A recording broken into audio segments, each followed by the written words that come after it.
I've got a Remco interview for you here, one that's been sat on the hard drive for far too long, gathering dust, but I do have my reasons.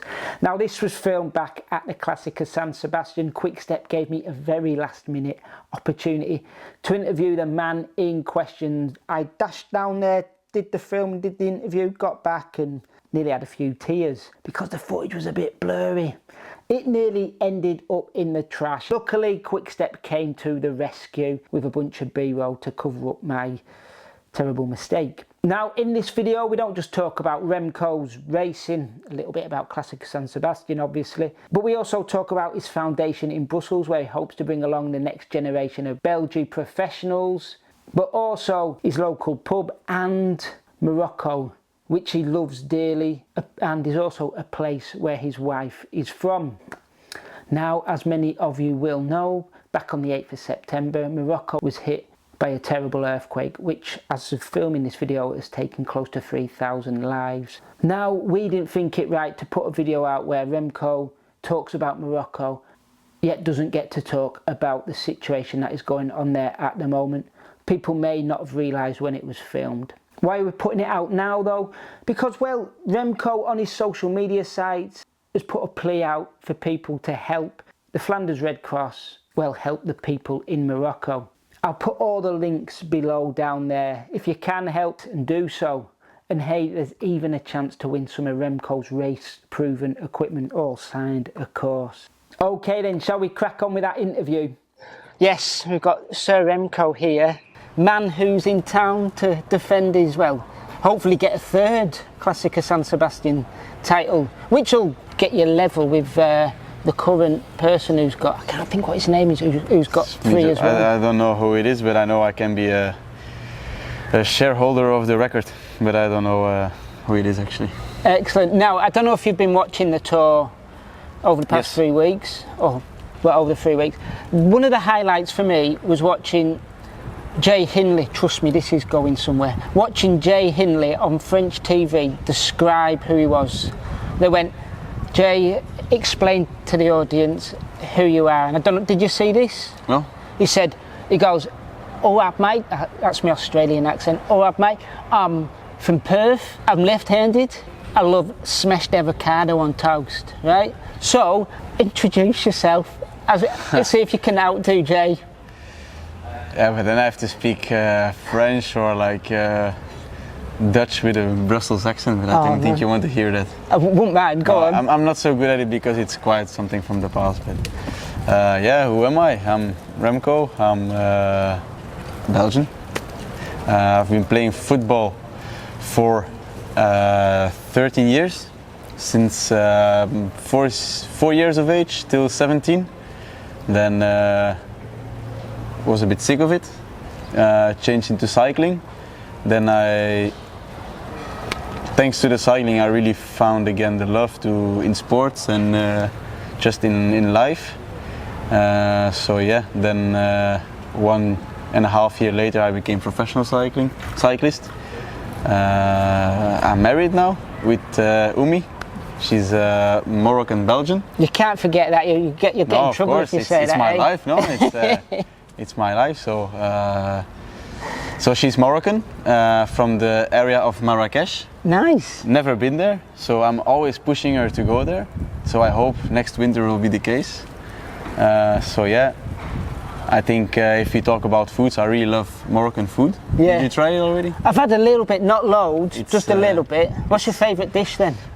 Like there's a tradition every Friday afternoon, you know, when the kids come back from school and when the work week is done, the mother prepares, like in every Moroccan family, the mother prepares like a big couscous. Right. So I think that's one of my favorite dishes. But you also have like briouettes, is like, how do you call it? It's, I don't know the word in English, but it's like a pastry but salty, you know, with chicken and cinnamon inside, so it's something sweet and savory, you know. They always combine sweet and salty a bit, so it's Can we see a Remco cookbook coming out in the near future then? Probably Umi will make one, yeah, and I will be the co-chef, you know. I suppose you have to do the pizzas, don't you?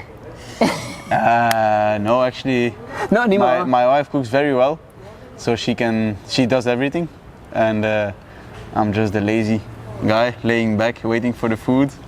But we have good, agreements on the tasks we do at home, so everything is going well, and that's my husband-wife life. I think then I have no brothers or sisters. I'm a lonely child. Yeah, I was going to ask you about this because I've been doing a lot of reading up in French magazines as well, because I live in France, and there's one magazine that was saying that you're close to your grandparents. Is that right? Yeah. Or they follow you around a lot. Yeah, exactly. They follow me around a lot. They try to come to a lot of the races. But I think I'm really close to my parents as well, especially because they did everything for me. Being an only child, exactly. Since I started football and all that stuff, so they're really going through fire for me. Same with my wife and her family. I think I'm a family man. Just really love the small moments, the quiet moments with the family members. So yeah, that's it a bit actually. Being a close family with your dad, like you say, he was professional for what, 4 or 5 years? 4 years. 4 years. My father was 4 years professional. Won the what's the name of the race? Grand Prix de Wallonie. Okay, yeah. So I didn't win it, so it's something I still have to achieve in my. He's got that hanging over you. I say, you might be world champion. Yeah, but I told him I won the real race in Wallonie, which is Liège. Yeah. So then I just counter him immediately with this, and then he's quiet. So. I'm sure he doesn't mind you bettering him. Exactly. At all. What's it like though? Because obviously, as you say, you turned professional after a year of. You were 17 when you started racing. Is that right? Yes, and at the age of my birthday is in January, so at the age of 18 and 11 months, I became professional. It's an incredibly short fast, time period, and I'm guessing that, and obviously pro, world champion, all in a space of what, 5 years, less than 5 years. Yep. This has it hit you hard on like getting out the house, people mobbing you? Is that a difficult part of getting used to being a mega superstar in Belgium? It was especially when I became world champion in the juniors, stepping over to the pros.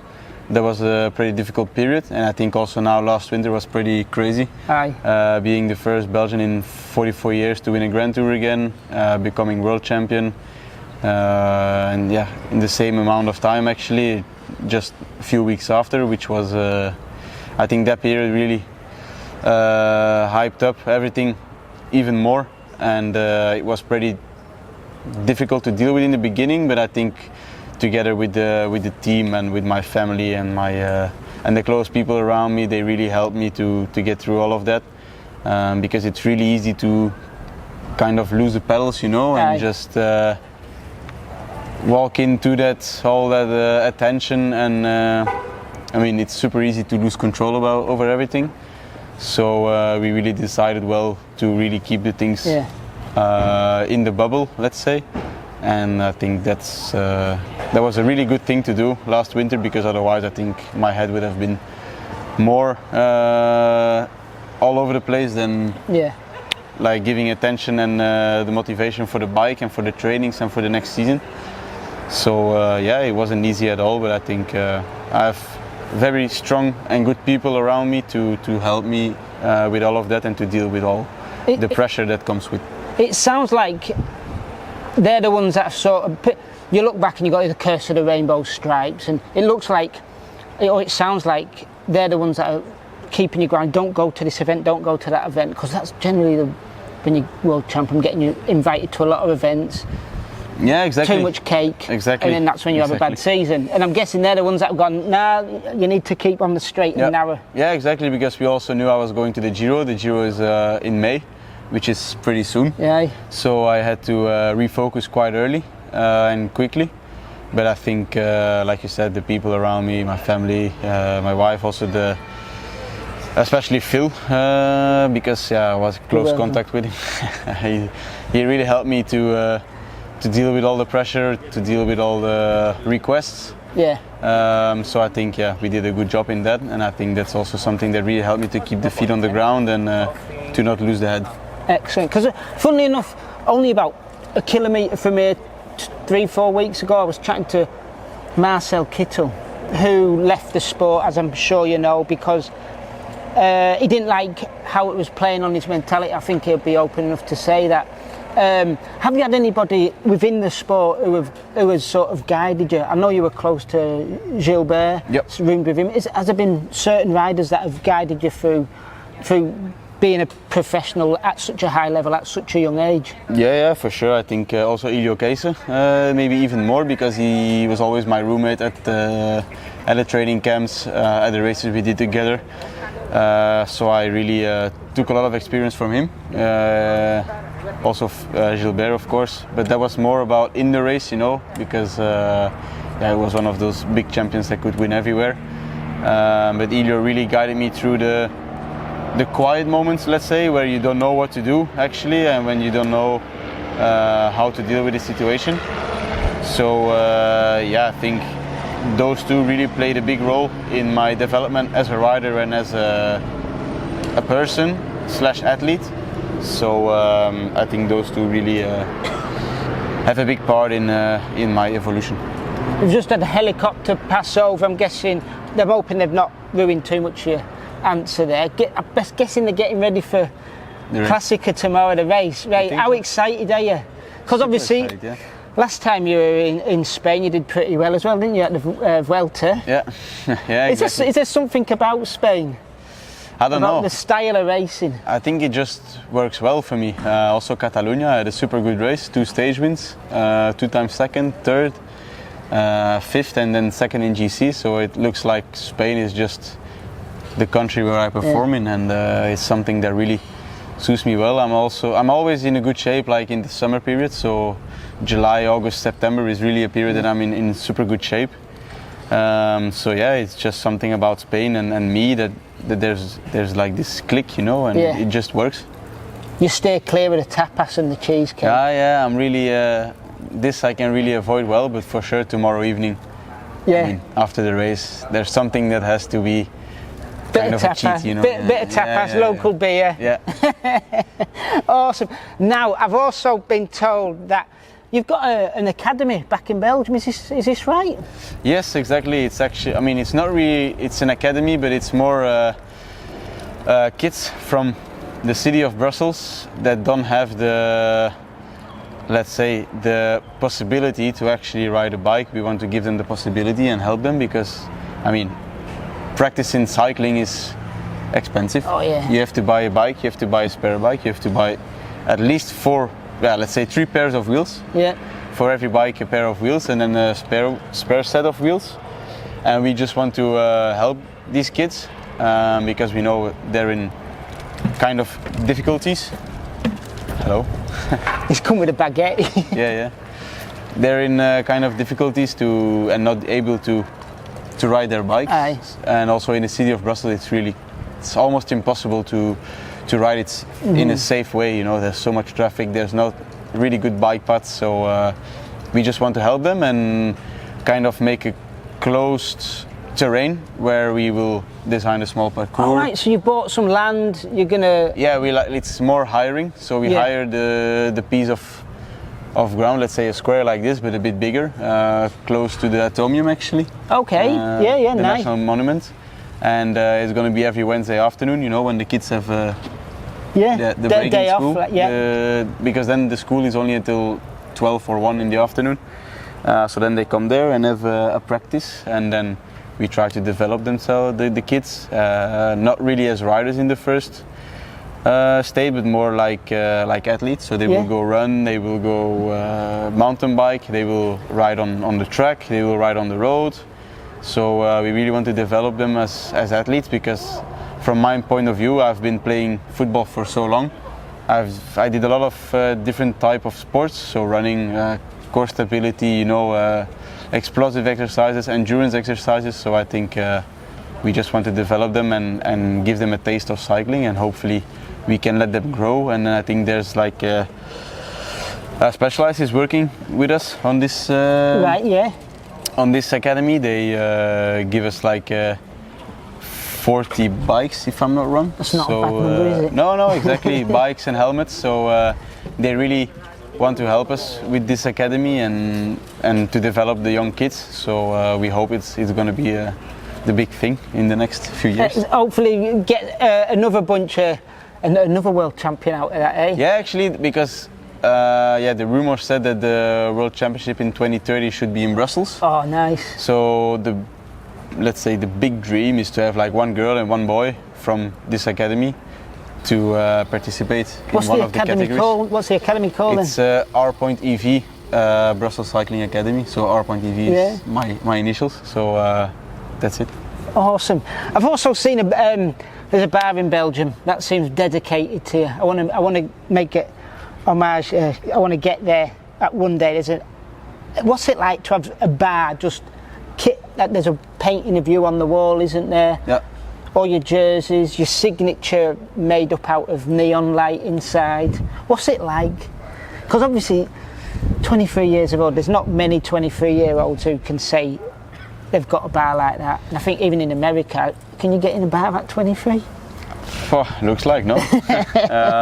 Yeah, but it's actually the local cafe at my hometown. They also have like big paintings on the road from my Vuelta victory, the World Championship victory, and my national champion. Title. So it's like the place where everything is kind of dedicated, to me. Special victories, like a kind of a monument. There's a lot of things going on there, but it's really special because the house of my parents is like 100 meters from this cafe, so it's where I grew up and where my cycling life really got shape. So it's a very nice spot, and you really should come and visit it one day. I come get. What's the what's the specialty beer of the place?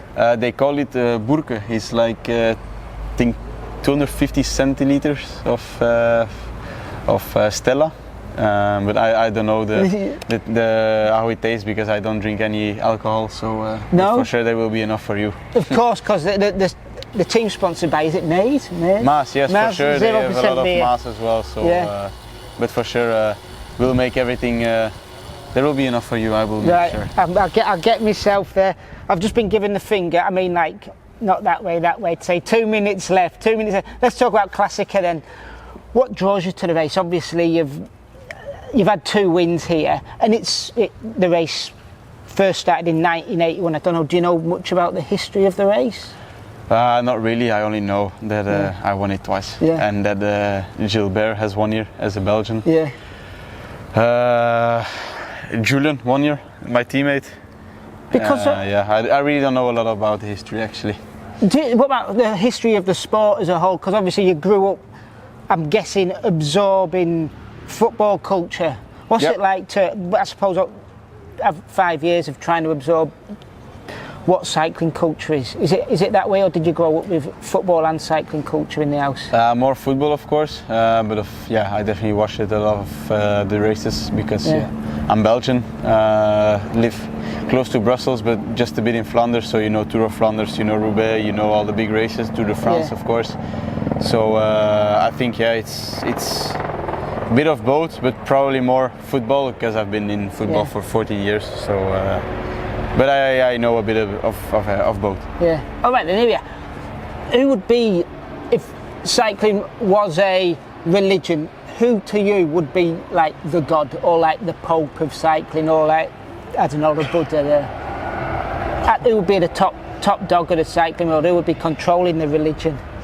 Well, because the period of Eddy Merckx and those guys, they're probably the best riders that there ever been. But I don't really know this period of cycling because I'm just way too young for it.